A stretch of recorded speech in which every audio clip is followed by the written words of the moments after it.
Zacarías capítulo número 8, versículos 20 al 23, y dice así.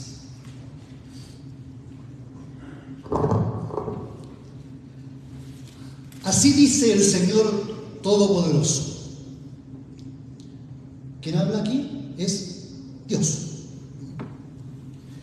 Todavía vendrán pueblos y habitantes de muchas ciudades que irán de una ciudad a otra diciendo a los que allí vivan: vayamos al Señor para buscar su bendición. Busquemos al Señor Todopoderoso. Yo también voy a buscarlo. Y muchos pueblos y potentes naciones vendrán a Jerusalén en busca del Señor Todopoderoso y de su bendición. Así dice el Señor Todopoderoso: en aquellos días habrá mucha gente de todo idioma y de toda nación que tomará a un judío por el borde de su capa y le dirá: déjanos acompañarte. Hemos sabido que Dios está con ustedes. Amén. Les invito a tomar sus asientos.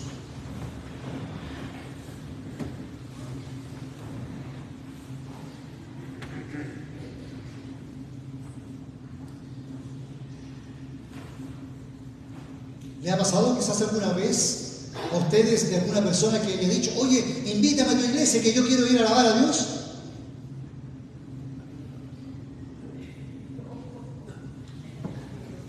Una vez creo que a mí me ha pasado, pero sí, lo quedé mirando así como: ¿en serio?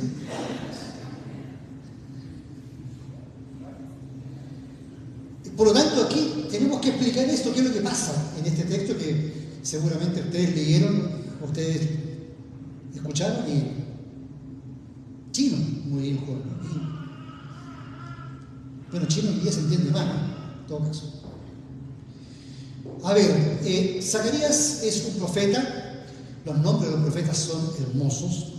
Su nombre significa Yahvé, Jehová, Dios. Yahvé se ha acordado de su promesa. Qué hermoso nombre. Él vivió en el siglo VI antes de Cristo y escribió esto más o menos por el año 520 al 518 antes de Cristo. ¿Qué es lo que había pasado? Yo quiero hacer un resumen así. El pueblo de Israel estaba esclavizado en Babilonia. Cuando los llevaron el año 586, para ellos abandonar su terruño era terrible. Dejar por la fuerza, esclavizados, todo lo que ellos querían, todo lo que ellos les habían enseñado a amar, sus tradiciones, su fe, su cultura, su idioma, era terrible. Yo con esto me coloco en los zapatos de los venezolanos que hoy día están sufriendo por no ir ni siquiera a visitar a sus familiares. Es terrible. Por eso es que uno tiene que ser misericordioso, bondadoso con los que vienen de afuera a hacer bien. En este caso, ellos estuvieron 50, 70 años en algo que se le llama cautiverio babilónico. ¿Han escuchado eso? No confundir, el mismo término se usa en la época de la Reforma, ¿ya? Para dar a conocer otra realidad, que es que la iglesia estaba esclavizada por Roma. Pero ese es otro. Aquí estamos en Babilonia, al lado del Tigris. Y ellos al lado de los jardines colgantes tenían llanto, dolor, nostalgia por sus raíces. Ahí, justamente fuera de su terruño, se les había permitido mantener su religión. Y ellos aprovecharon muy bien eso.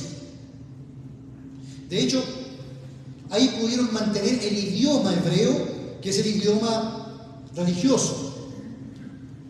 ¿Ya? El resto del día, ¿no es cierto?, una vez que salían, hablaban arameo, y después siguieron hablando arameo. No sé si por esa razón, no sé si ustedes han sabido, pero Jesús hablaba arameo y hebreo. Bueno, también ahí se crearon las sinagogas. Estos hoy día llamados como templos judíos, pero la verdad es que son centros de educación religiosa para poder estudiar la Torá, la ley de Dios.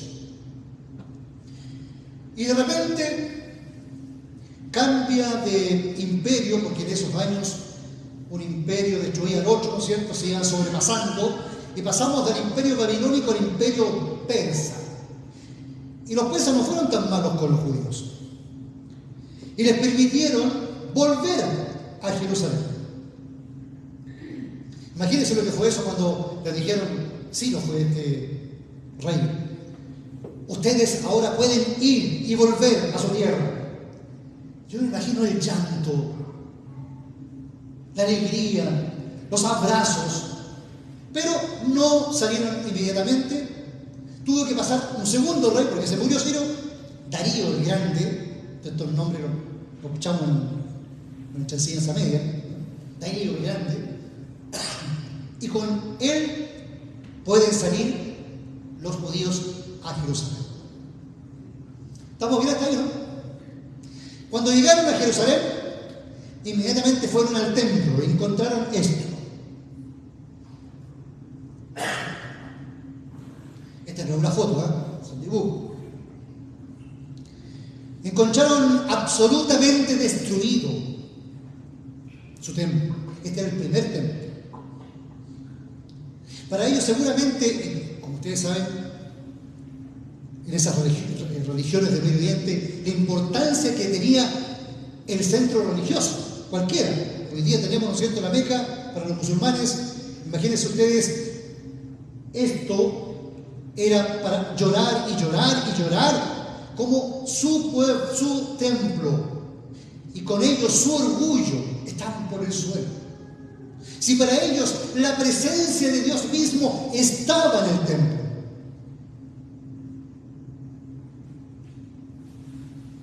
Un spoiler, ¿ya? Un adelanto.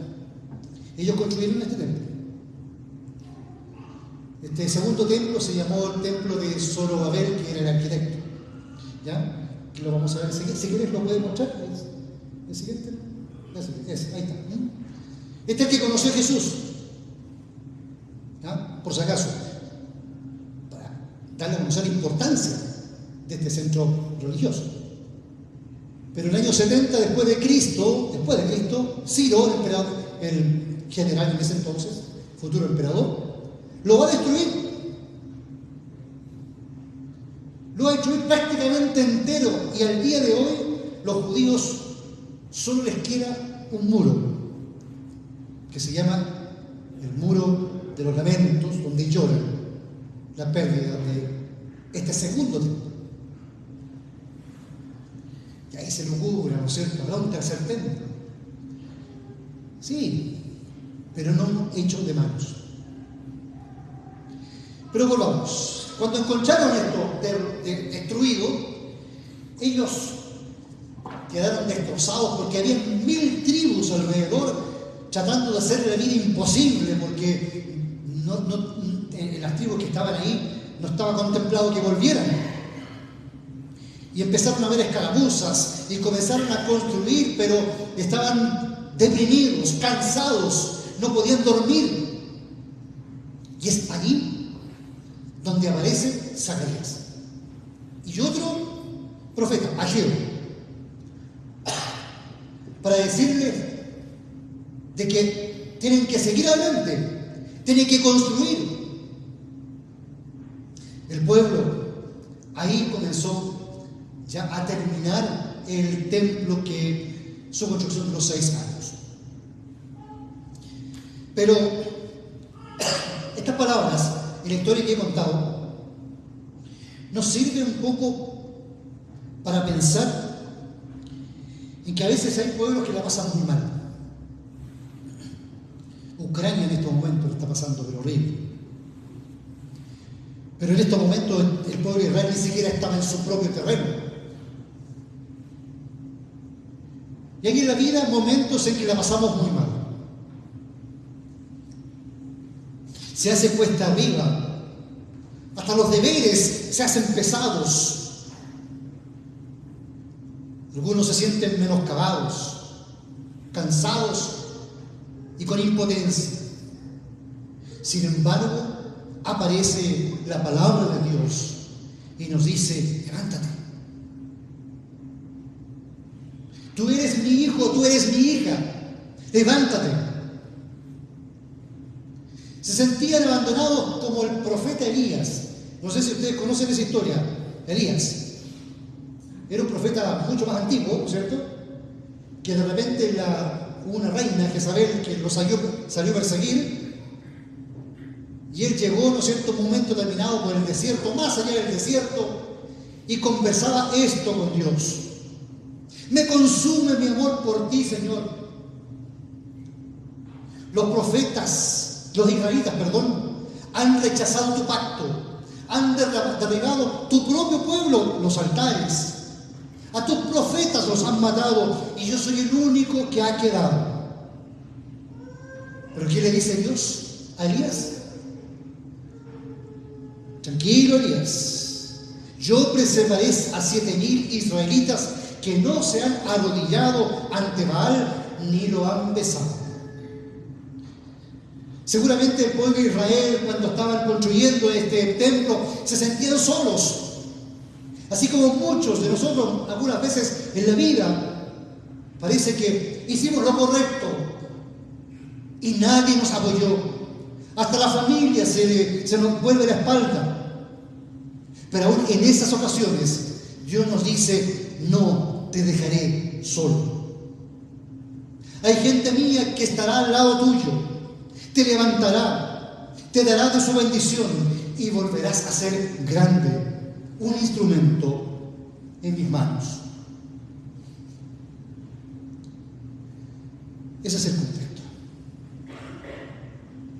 Pero si nos fijamos en el texto de Zacarías, hay algo muy interesante, y es que habla Dios y no dice: y ahora mi pueblo, y ahora los israelitas vendrán a Israel a adorar. Sino que lo que dice, vean por favor, ¿qué es lo que dice? ¿Quiénes van a ir? Vendrán pueblos, muchas ciudades, una ciudad a otra le dirá amo, ¿no es cierto?, etcétera, etcétera. Muchos pueblos y potentes naciones vendrán a Jerusalén. Yo creo que cuando escucharon esto los israelitas no les gustó mucho. ¿Por qué? Porque ellos solamente eran el pueblo elegido. A ver, Dios, ¿cómo es esto? Que vendrán muchas naciones. Y si tú nos dijiste, hay un éxodo, ¿no es cierto? Específicamente, ustedes serán mi propiedad exclusiva entre todas las naciones. ¿Escucharon? ¿Leyeron esa parte, no? Eso. Pero hay una partecita que seguramente no le colocaron de atención. Si guardaran mi pacto. ¿Y ellos lo guardaron? No. Entonces, el pueblo de Israel, obviamente elegido por Dios, nosotros solamente somos los que somos amados por Dios. No, Señor. Dios eligió a un pueblo para que a través de ese pueblo se mostrara Dios a todo el mundo. En ellos debía aparecer la gloria de Dios. Ellos, con la palabra de Dios, con su testimonio, con todo lo que había pasado en la historia, debían ser cartas abiertas, luz al mundo, sal de la tierra. Pero no. De alguna forma fueron muy egoístas. Hoy día ya no existe un pueblo de Dios como nación, raza específico. Hoy día el pueblo de Dios se compone entre judíos y no judíos, ricos, pobres, hombres, mujeres, esclavos, libres, blancos, negros, lo que usted quiera. Creyentes. Entonces, ¿qué es lo que pasa? Hoy día el nuevo pueblo, la nueva Israel, es la iglesia. La iglesia. Nosotros. Lo dice Pablo en Romanos. Por causa de que cayeron los judíos, ha alcanzado la salvación hasta nosotros. Por lo tanto, nosotros somos también llamados a mostrar la gloria de Dios en esta tierra, en nosotros. ¿Cómo lo estamos haciendo?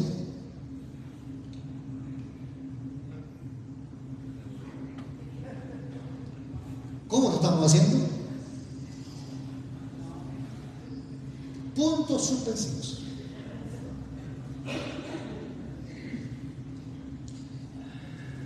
Finalmente, debemos primero, ¿no es cierto?, retomar ese llamado de Dios. Porque si buscas, por favor, la primera diapositiva, que por favor todos leímos, ¿no? Es importante poder percibir la primera diapositiva para comenzar con el culto, ¿no es cierto? Lo que Dios dice respecto a su pueblo. Son antes de diapositiva, así que ¿qué dice? Dichosa la nación cuyo Dios es el Señor, el pueblo que escogió por su heredad. Y hoy día a la iglesia le corresponde este título de pueblo de Dios. Y como pueblo vamos siguiendo al Maestro. Quiero que solamente, para finalizar, volvamos al versículo 23. Dice así el Señor Todopoderoso: en aquellos días habrá mucha gente de todo idioma y de toda nación, hasta de Chile, que tomará a un judío por el borde de su capa. Y yo inmediatamente lo relaciono. ¿Se acuerdan ustedes que Jesús, una mujer lo tomó del borde de su capa y salió poder de él y la mujer fue hecha sana? Y le dirá: déjanos acompañarte. Hemos sabido que Dios está con ustedes. Con Jesús vamos de la mano. Él dijo: yo soy el camino. Ayúdanos, Jesús, porque vamos a alabarte, vamos a alabar a Dios juntos. Y es por eso que necesitamos la pasión para adorar a Dios en Jesucristo. Y es ahí donde Jesús nos va a llevar a una nueva Jerusalén. Sí, porque se acuerdan que dijo: cuando yo me vaya, voy a ir a preparar lugar, ¿no es cierto? Una población quizás indescriptible, que llamamos Nueva Jerusalén, no hecha con albañilería, sino hecha con el poder de Dios. Que Dios nos ayude precisamente a hacer luz y sal de esta tierra y poder ser fieles a Dios en este mundo que es difícil, pero que nos necesitamos todos también para apoyarnos unos a otros. Amén.